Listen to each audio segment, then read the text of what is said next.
नमस्ते। अब हम 8वीं कक्षा के पाठ मोबाइल का भोला भाला इस पाठ के बारे में जानकारी प्राप्त करेंगे।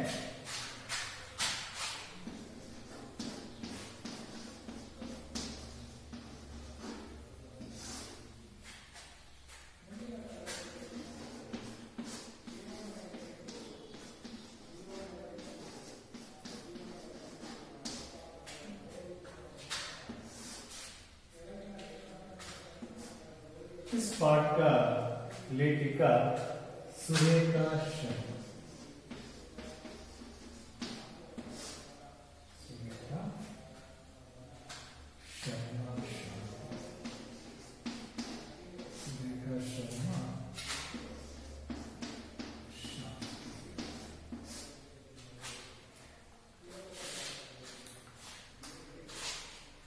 मोबाइल का भोला भाला इस पाठ का लेखिका सुरेखा शर्मा शांति है।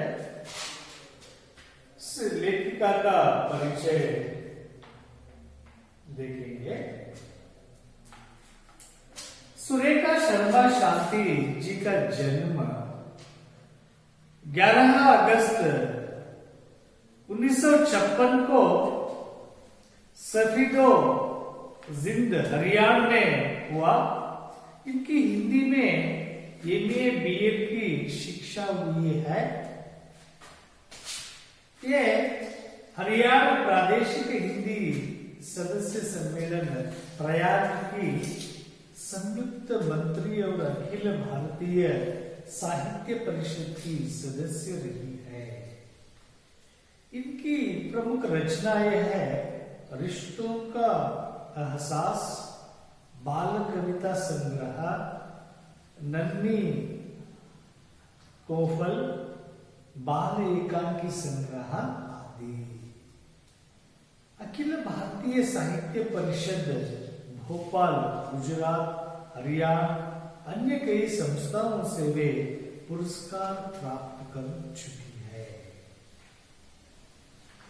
मोबाइल का भोला भाला इस पाठ का लेखिका है सुरेखा शांति शर्मा। उनका जन्म 11 अगस्त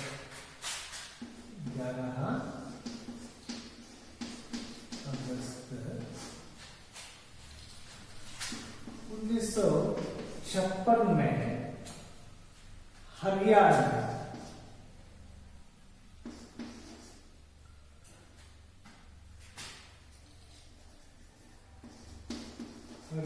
में जिंद में इनका जन्म हुआ है। इनकी हिंदी में MA BA की शिक्षा हुई है। सुरेखा शर्मा शांति इस लेखिका का पढ़ाई BA और MA MA तक भी इनका शिक्षा हुई है। ये हरियाणा प्रादेशिक हिंदी साहित्य सम्मेलन प्रयाग की संयुक्त मंत्री और अखिल भारतीय साहित्य परिषद की सदस्य रही है। इन्होंने हिंदी की सेवा इस रूप में उन्होंने की है।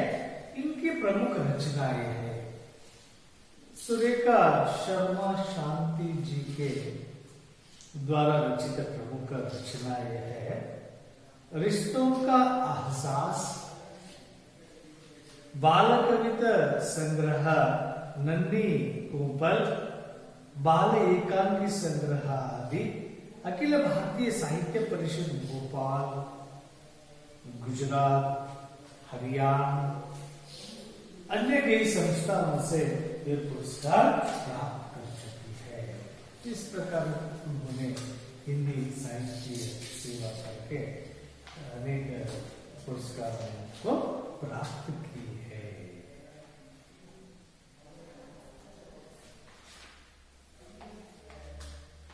मोबाइल का भोला भाला इस पाठ से हम बदली हुई आधुनिक जीवन शैली में चिट्ठी, दूरभाषा, टेलीफोन, मोबाइल की स्थितियों की जानकारी प्राप्त करते हैं।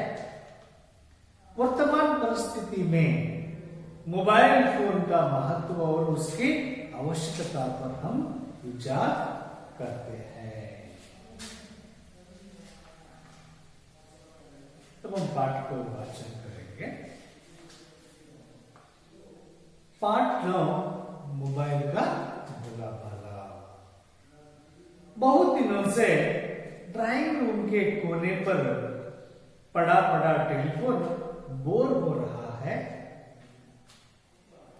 उसे अब अपनी जिंदगी खत्म होती लग रही थी। सदियों से उसका एक छत्र राज था, पर आज वह बहुत उदास है। अब उसे कोई नहीं पूछता, न ही उससे कोई फोन करता है। तभी मिस्टर शर्मा ने आकर अपना मोबाइल उसके पास रख दिया। टेलीफोन मन ही मन में, दिखने में चूहे जैसा, न पूंछ न मूछ, फिर भी इसकी इतनी पूंछ। चल दूर हट मुझसे, आकर बैठ गया मेरे पास। तेरी औकात ही क्या है मेरे सामने। मोबाइल चौंक कर देखते हुए, क्या हुआ भाई? मैंने तो तुम्हें कुछ कहा भी नहीं, तो गुस्सा क्यों हो रहे हो? मुझसे कोई गलती हो गई क्या? मैं माफी चाहता हूं, तुम मेरे बड़े भाई हो। टेलीफोन, गुस्सा ना करो तो क्या करो? पता है, जब से तुम आए हो हमारी कोई पूछ नहीं रही। सब तुम्हें अपनी छाती से लगाए घूमते हैं। हर समय तुम्हें अपने पास रखते हैं। एक क्षण के लिए भी तुम्हारी जुदाई नहीं सहन कर सकते।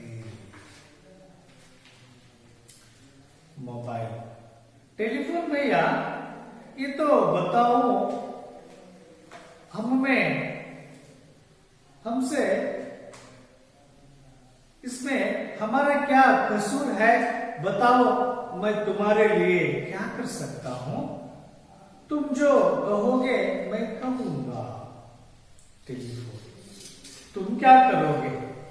अब तो तुम्हारे नए नए रूप बाजार में आ रहे हैं। चारों ओर तुम्हारी ही धूम मची हुई है। देख, नहीं रहा मेरा हाल। मेरे सुंदर से मुकड़े पर धूल जमी पड़ी है। अब मुझे कोई साफ भी नहीं करता। मोबाइल, भाई नाराज मत होइए, आप तो मेरे अग्रज है। अब कभी न कभी तो तुम्हें बूढ़ा होना ही था। सदियों से तुम्हारा ही राज था। इसमें गुस्सा होने की क्या बात है? एक न एक दिन तो यह होना ही था।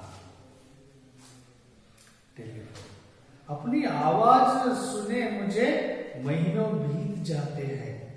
पहले तो मेरी मालकिन मेरी इतनी सेवा करती थी।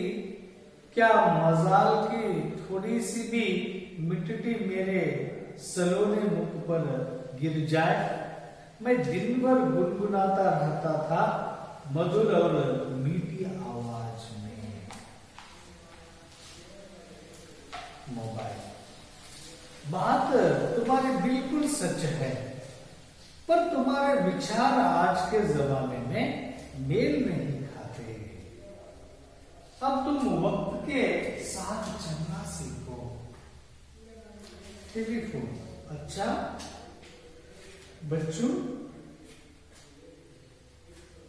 आज तुम मुझे उपदेश दे रहे हो, कोई बात नहीं, तुम्हारे साथ भी कभी इसी तरह का व्यवहार होगा, तब पता चलेगा। याद रखना, समय सदा एक सा नहीं रहता। चींटी पर्दे के पीछे से, मेरे प्यारे दोस्त, तुमने सच कहा, समय सदा एक समान नहीं रहता। एक मीठी व प्यारी सुरीली सी आवाज सुनकर दोनों चौंक उठे और अपने चारों ओर देखने लगे। दोनों एक साथ, अरे यह आवाज तो दादी के बॉक्स से आ रही है। दोनों बॉक्स खोलते हैं तो वहां पर पड़ी बहुत पुरानी चिट्ठी को देखकर चौंक जाते हैं।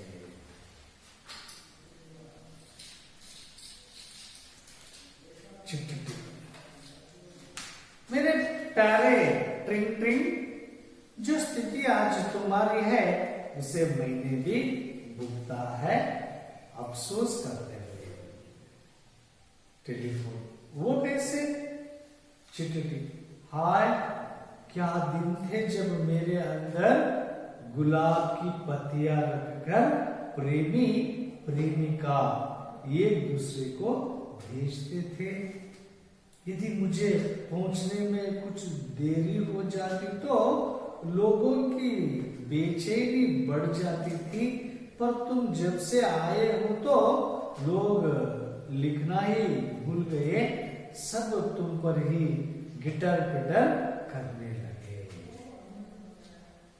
मोबाइल, दिलासा देते हुए, चिट्ठी बहन, निराशा मत हो, ये तो समय का हेर फेर है, सभी के दिन फिरते रहते हैं। चिट्ठी, यही तो मैं कहती हूँ भैया, तुम्हारे आने पर टेलीफोन भाई को दुख नहीं मानना चाहिए, बल्कि खुशी खुशी अपना स्वागत करना चाहिए। दुनिया में कुछ भी शाश्वत नहीं, पता नहीं ये मानव जाति कल क्या नई खोज कर दे। मोबाइल, तुम सत्य कह रही हो, अब जो नए मोबाइल की खोज की जा रही है उसमें बात करने वाले व सुनने वाले एक दूसरे को देख नहीं सकते हैं। चिट्ठी, मुस्कुराते हुए, इसलिए मैं तो यही कहती हूँ, जो मिल जाए, जितना मिल जाए उसी में खुश रहना सीखो। मोबाइल और चिट्ठी की बातें सुनकर टेलीफोन ने अपनी स्थिति को समझा और मुस्कुराकर दोनों को गले लगा लिया। जैसे ही गले मिले तो मोबाइल पर रिंगटोन बज उठी, जिंदगी एक सफर है, सुहाना यह कल क्या किसने जाना। धीरे धीरे पर्दा गिरता है। मंच पर नाटक करते समय अध्यापक की सहायता से टेलीफोन, मोबाइल व चिट्ठी के पहचान चिन्ह चार्ट बना लिए।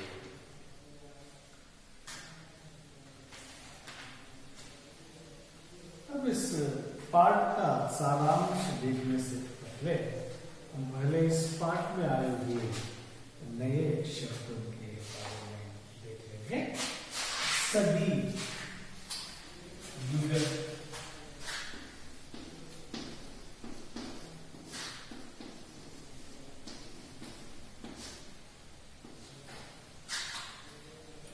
उदास, निराशा, निराशा,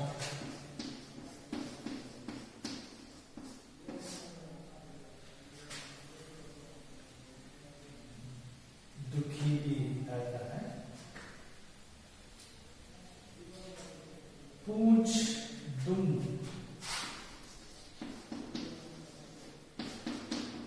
पूछ दुम, औकात, योग्यता,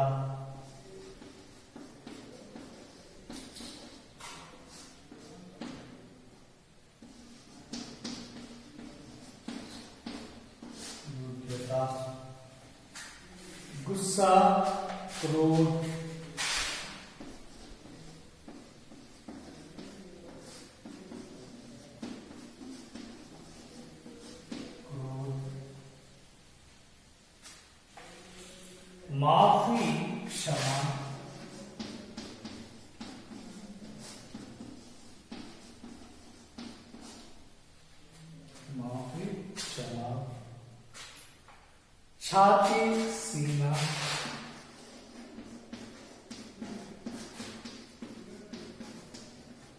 सीना, जुदाई बिछड़ना, कसूर दोष,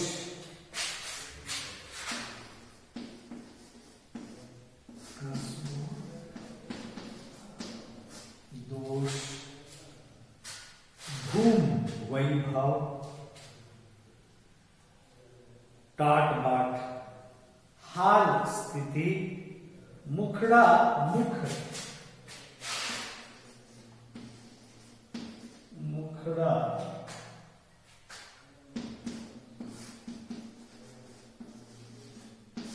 मुख, चेहरा, नाराज आक्रोश, नाराज आक्रोश,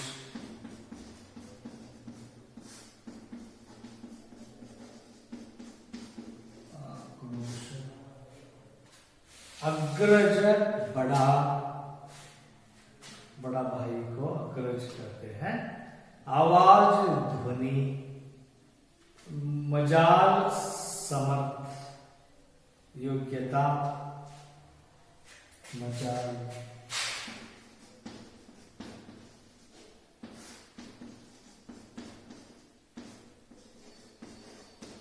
योग्यता,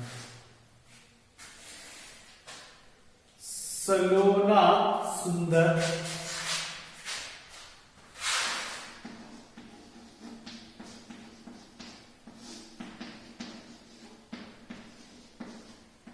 सुंदर, सच सत्य, वक्त समय, चिट्ठी पत्र, चौंकना चकित होना, अफसोस विषाद, अफसोस, अफसोस विषाद,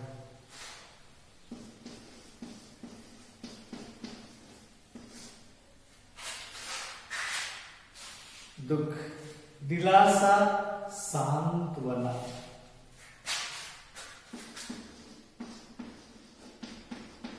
दिलासा सांत्वना,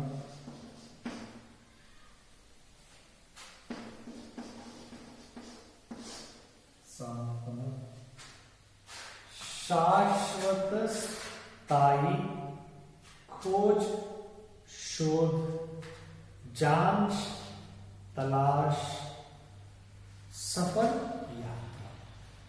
ये इस पाठ में आए नए शब्द है।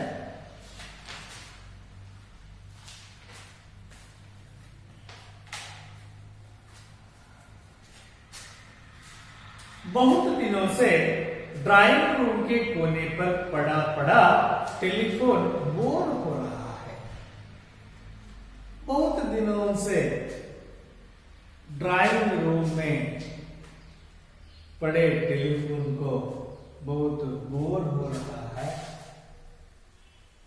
उसे अब अपनी जिंदगी खत्म होती लग रही थी। उस टेलीफोन को यह लग रही थी कि मेरी जिंदगी अभी खत्म हो गई, मेरा अंत्य समीप है कर लगने लगी थी। सदियों से उसका एक छत्र राज था। सदियों से वे ही राजा के रूप में वे थे। सभी उसी को ही अपनाते। पर आज वह बहुत उदास है। लेकिन इतने हलचल मचाए अब वे बहुत उदास पड़ा है। अब उसे कोई नहीं पूछता है। अब वो टेलीफोन को कोई भी नहीं पूछते हैं, उसे याद भी नहीं करते हैं। उसकी जनप्रियता इतनी थी, सभी उसको ही, उस माध्यम को ही अपनाते थे। तो लेकिन आज उसे कोई नहीं पूछ रहे हैं, नहीं उससे कोई फोन करता है। और टेलीफोन होता भी है, फिर भी उस पर उस माध्यम को कोई उपयोग भी नहीं कर रहे हैं। फोन करने के लिए किसी का भी मन आज नहीं लग रहा है। फोन से ही वे बातचीत करना अभी बंद करके मोबाइल फोन को ज्यादा इस्तेमाल कर रहे हैं। तभी ऐसा वातावरण है। उसी समय मिस्टर शर्मा ने आकर अपना मोबाइल उसके पास रख दिया। टेलीफोन इस तरह सोच रहा है, आज मुझे कोई नहीं पूछते कर सोच रहा है ड्राइंग रूम में। उसी समय शर्मा जी ने अपने मोबाइल को लाकर उसके पास ही रख देते हैं। रख दिया तो टेलीफोन मन ही मन में उस मोबाइल फोन को देखते हुए उसके बारे में मन में इस तरह कहते हैं, दिखने में छुए जैसा, देखने के लिए छुए जैसा है, ये छुए जैसा है। न पूंछ, इसका पूंछ भी नहीं, न मूंछ,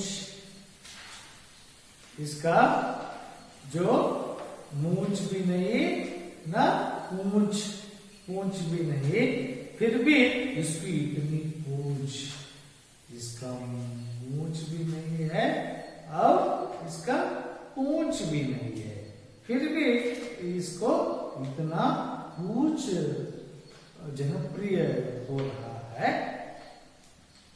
इसका पूंछ, चल दूर हट मुझसे, चल दूर, मोबाइल तुम मुझसे दूर हट। आकर बैठ गया मेरे पास आकर बैठ गया है तो चल दूर, तेरी औकात ही क्या है मेरे सामने,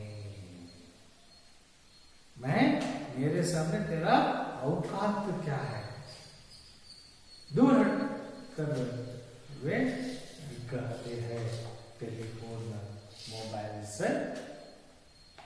तो चौंक कर देखते हुए, मोबाइल टेलीफोन को चौंक कर देखते हुए कहते हैं, क्या हुआ भाई, क्या हुआ भाई, मैंने तो तुम्हें कुछ कहा भी नहीं,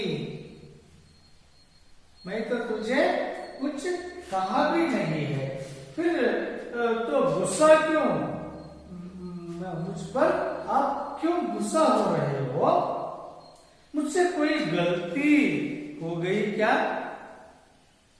क्या मुझसे कोई गलती हो गई है क्या भैया, मैं माफी चाहता हूं, तुम मेरे बड़े भाई हो, मैंने आपसे क्षमा मांगता हूं, आप तो मेरे बड़े भाई हो।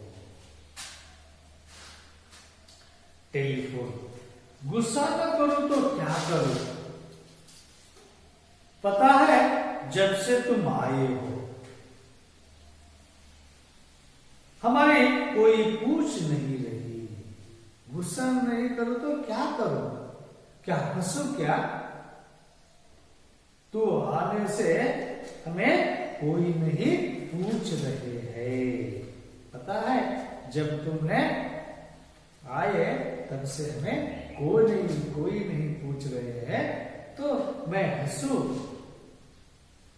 अपनी छाती से, सब तुम्हें अपनी छाती से लगाए घूमते हैं, सबने आपको अपने अपने छाती से लगाए घूमते रहते हैं, हर समय तुम्हें अपने पास रखते हैं और हर समय आपको उनके पास ही रखते हैं, एक क्षण के लिए भी तुम्हारे जुदा नहीं सह सकती।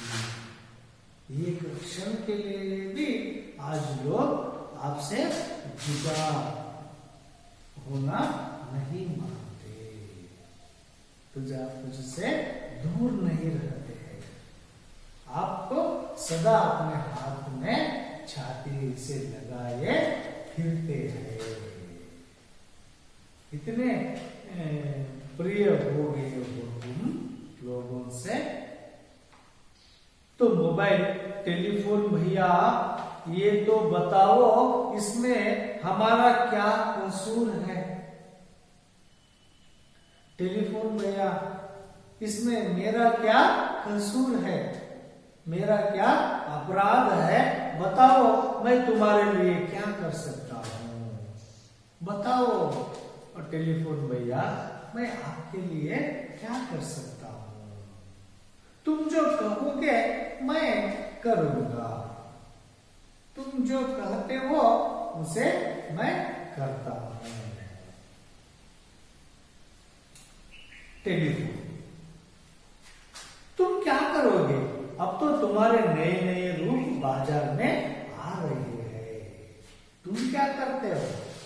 तुम्हारे तो नए नए रूप आज बाजार में आ रहे हैं, चारों ओर तुम्हारी ही धूम मची हुई है, चारों ओर तुम्हारी ही धूम चल रही है। देख नहीं रहे मेरा हाल, मेरे सुंदर से मुखड़े पर धूल जमी पड़ी है। देख मुझे, मेरा सुंदर मुखड़े पर धूल जमी है, धूल पड़ी है, अब मुझे कोई साफ भी नहीं करता। देख मुझे कोई भी साफ करने के लिए भी नहीं आते। मोबाइल, भाई नाराज मत होइए, आप तो मेरे अग्रज हैं, मेरे बड़े भाई हैं। अब कभी न कभी तो तुम्हें बूढ़ा होना ही था, कभी न कभी आप तो बूढ़ा होना ही था। सदियों से तुम्हारा ही राज था, सदियों से तुम ही राज करते आए हो। अब तो आपका समय हो चुका है, इसमें गुस्सा होने की क्या बात है? इसमें गुस्से होने की बात ही क्या है? क्रोध कैसे होते हो? एक न एक दिन तो यह होना ही था, एक न एक दिन तो यह अवस्था आपको आना ही था, अभी आ गया है। इसमें आप क्रोधित होने का कोई कारण नहीं होना चाहिए। जब टेलीफोन अपनी आवाज सुने मुझे महीनों बीत जाते हैं। ये सुनो मोबाइल, मेरी आवाज सुने मुझे महीने बीत जाते हैं, महीने में एक बार भी मेरा इस्तेमाल नहीं करते हैं लोग। पहले तो मेरी मालिकिन मेरी इतनी सेवा करती थी, पहले मेरी मालिकिन मुझे इतनी सेवा करती थी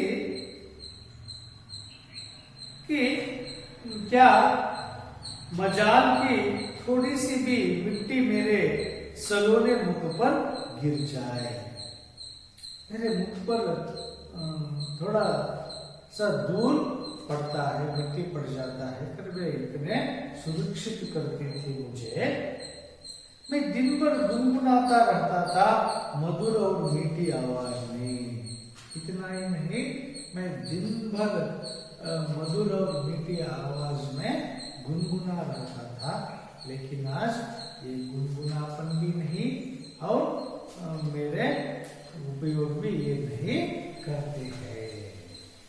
इसलिए मैं बहुत उदास हो गया हूँ और आप पर मुझे गुस्सा आ रहा है। मोबाइल, बात तुम्हारी बिल्कुल सच है, पर तुम्हारे विचार आज के जमाने से मेल नहीं खाते। अब तुम वक्त के साथ चलना सीखो।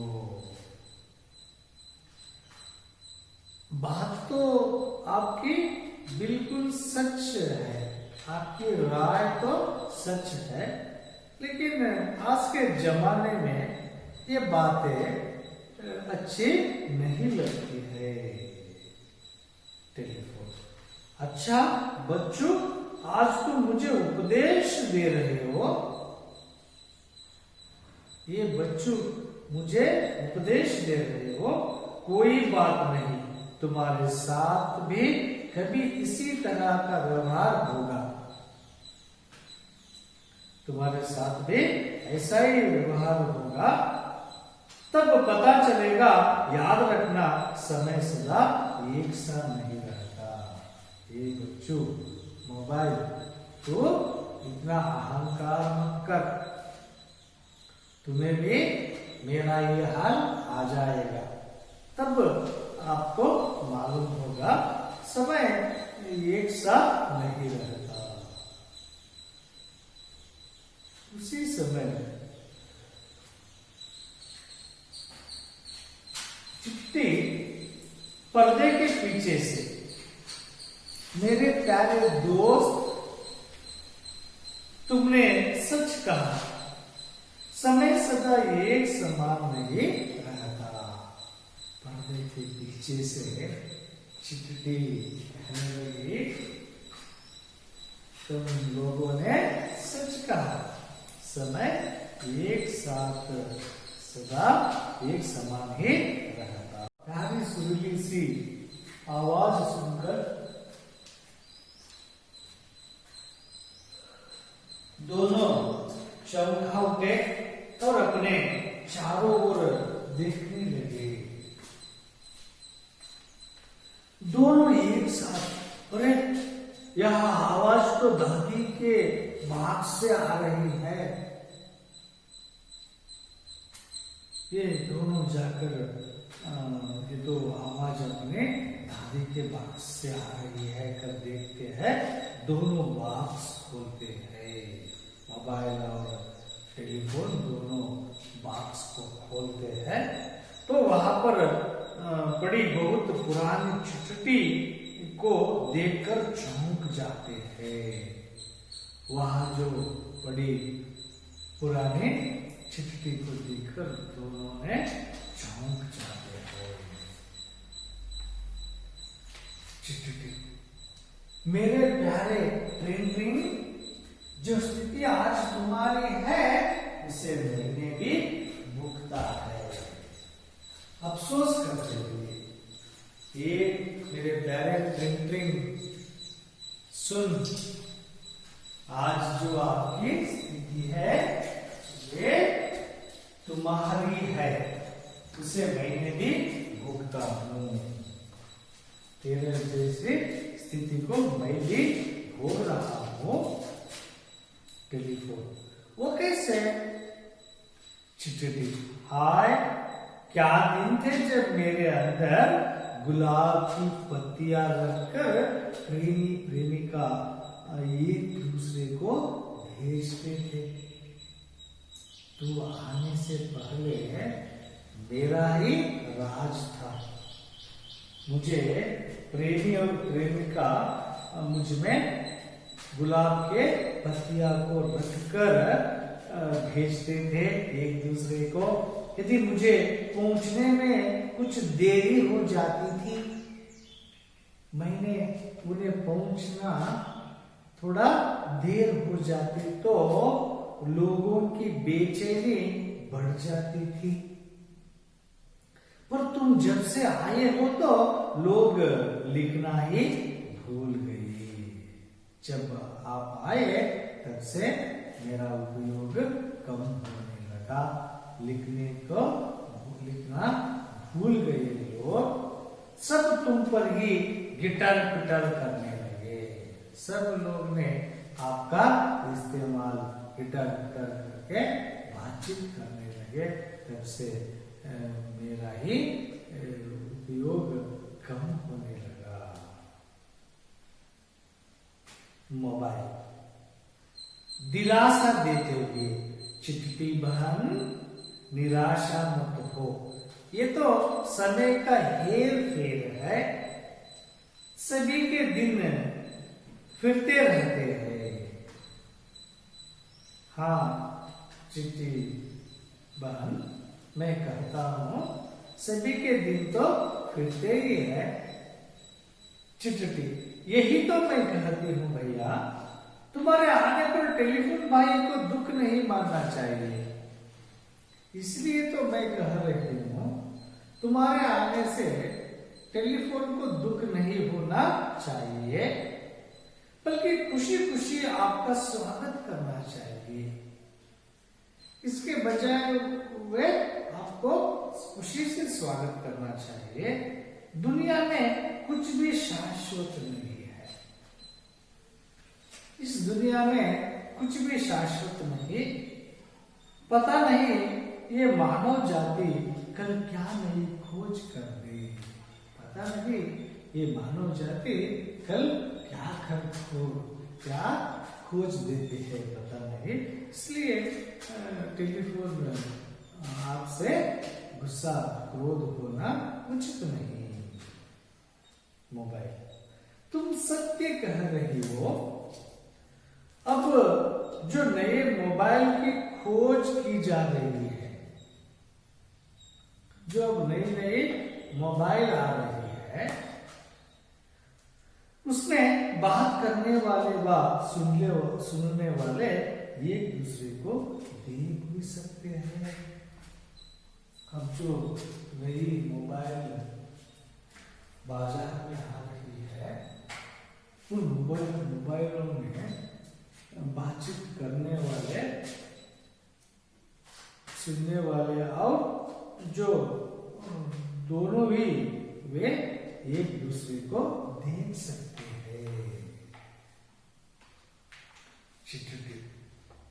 मुस्कुराते हुए, इसलिए मैं तो यही कहती हूँ, जो मिल जाए, जितना मिल जाए उसी से खुश रहना सीखो।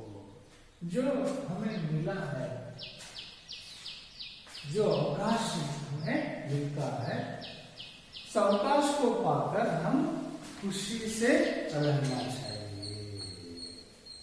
मोबाइल और चिट्ठी की बातें सुनकर टेलीफोन ने अपनी स्थिति को समझा और मुस्कुराकर दोनों को गले लगा लिया। टेलीफोन ने चिट्ठी और मोबाइल की बातें सुनकर वे इन दोनों के गले लगा लिए। मुस्कुराते हुए वे दोनों का गले लगा लिया, और जैसे ही गले मिले तो मोबाइल पर रिंगटोन बज उठी। टेलीफोन चिट्ठी और मोबाइल का गले लगा लेता है, उसी समय मोबाइल पर फोन आ जाती है, फोन बजने लगती है। जिंदगी एक सफर है, सुहाना यहाँ कल क्या हो किसने जाना। कल बजती है, धीरे धीरे पर्दा गिरता है। इस तरह टेलीफोन को, चिट्ठी और मोबाइल में समय में जो हमें अवकाश प्राप्त होता है, उसी समय में हम खुश रहना चाहिए। समय एक ही सा नहीं रहता, बदलता रहता है। वे कहते हैं, इस पाठ के अभ्यास में जो प्रश्न है उनका उत्तर कैसे लिखना है उसके बारे में थोड़ा जानकारी देंगे। अभ्यास में पहला मुख्य प्रश्न है, एक वाक्य में उत्तर लिखिए। ड्राइंग रूम के कोने में कौन पड़ा था? ड्राइंग रूम के कोने में कौन पड़ा था?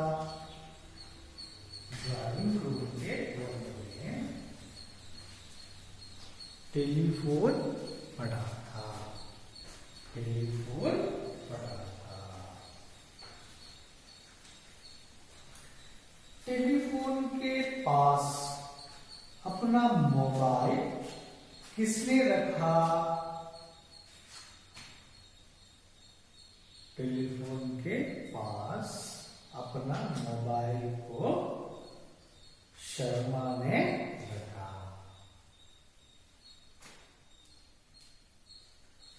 सब लोग किसे अपनी छाती से लगाए घूमते हैं?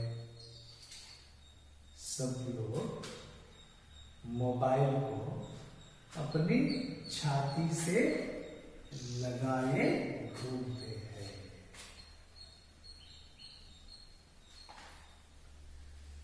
किसके मुकुट पर धूल जमी है? टेलीफोन के मुखड़े पर धूल जमी है। मोबाइल का अग्रज कौन है? मोबाइल का अग्रज टेलीफोन है।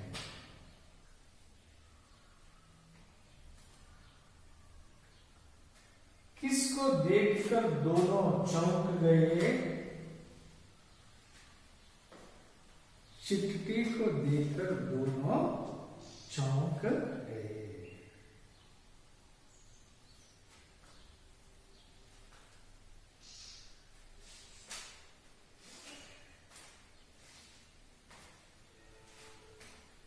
2-3 वाक्यों में उत्तर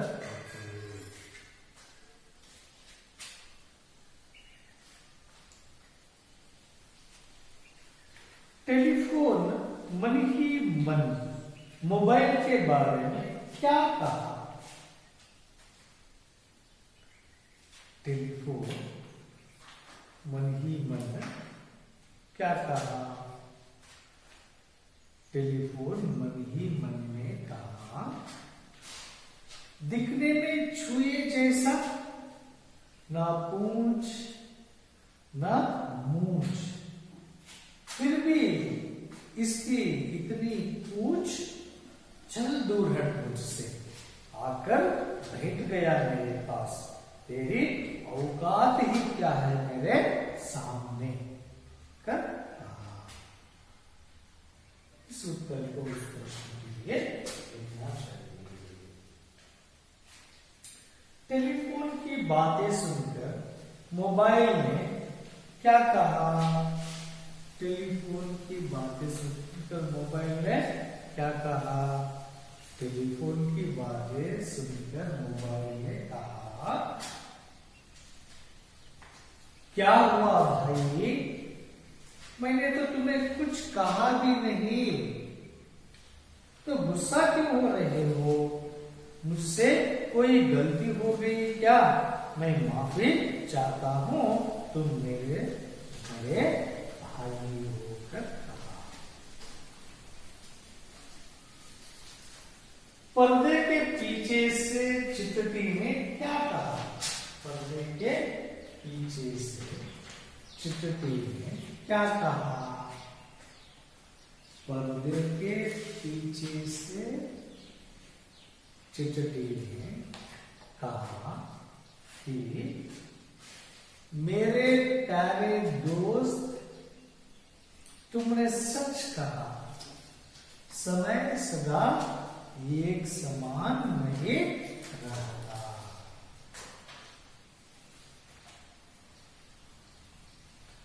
चिट्ठी ने मुस्कुराते हुए क्या कहा?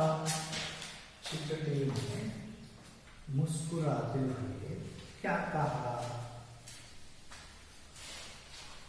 चिट्ठी ने मुस्कुराते हुए कहा, इसलिए मैं तो यही कहती हूं, जो मिल जाए, जितना मिल जाए उसी में खुश रहना सीखो। जो मिल जाए, जितना मिल जाए उसी में खुश रहो कर कहा। मुख्य प्रश्न अन्य वचन रूप लिखिए।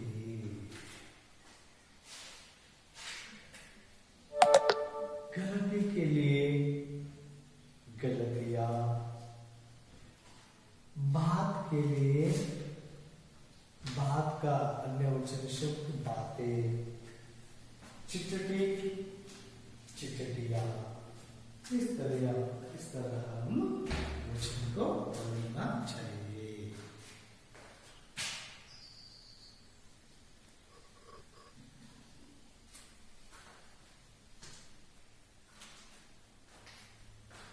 और अन्य लिंग रूप लिखिए।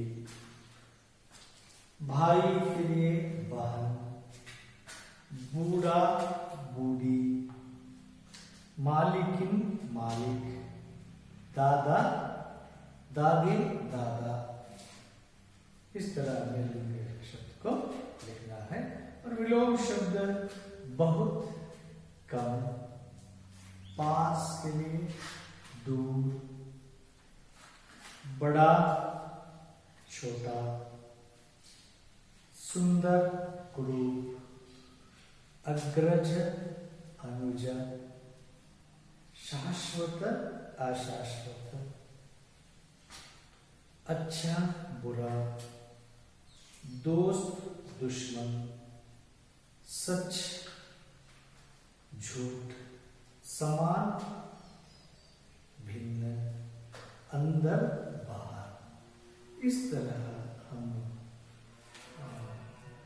विलोम शब्द को हम लिखना है। जोड़कर लिखिए, ये तो बहुत आसान है, उनको जोड़कर आप लिखने का प्रयास कीजिए। और शुद्ध शब्द पर गोल लगाइए। एक उदाहरण दिया है, 3 शब्द दिए हैं, उनमें सही शब्द पर गोल लगाना है। एक उदाहरण दिए है, टेलीफोन है, टेलीफोन टेलीफोन ऐसा दिया है। उनमें पहला में टेलीफोन, दूसरा में गुस्सा को गोला लगा सकते हैं, तीसरे में तीसरे वाला मोबाइल को गोला लगा सकते हैं, चौथा में पहले का नाराज, पांचवें में तीसरा जो उपदेश है ना उसे गोले लगा देना चाहिए। और मुख्य प्रश्न है, सही शब्द चुनकर खाली जगह भरिए। ये खाली जगह में आप सही शब्द को चुनकर भरना है। अब पाठ को अच्छी तरह से पढ़िए और उसके अनुसार उचित शब्द को चुनकर लिखने का प्रयास कीजिए। और कन्नड़ या अंग्रेजी में अनुवाद कीजिए है, इनको भी आप लिखने का प्रयास करना चाहिए। और इस वाक्यांशों में जो प्रयुक्त सर्वनाम शब्दों को रेखांकित कीजिए। इन वाक्यांशों में कुछ संज्ञा के बदले में जो प्रयुक्त हुए सर्वनाम आए हैं उनको आप रेखांकित करना है, उनको भी आप प्रयास कीजिए। धन्यवाद।